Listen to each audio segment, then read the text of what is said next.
Síðla dags komum við að Stekkarfljóti sem einn af lykilstöðum árinnar. Svo veiðimaður beri ekki við himinn og styggi ekki þá laxa sem liggja á grunnu vatni og nálægt bakka. Rögnvaldur sér þá vel og hér eru prófaðar nokkrar flugur.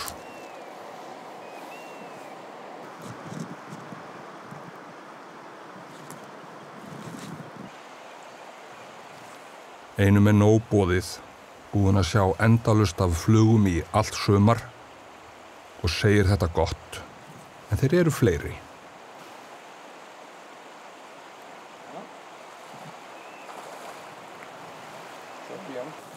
Þegar kalt í veðri þarf oft að þyngja flugurnar til að komast nær fiskinum og þessi litli rauði Francis-kónn var eitthvað sem hann stóðst ekki.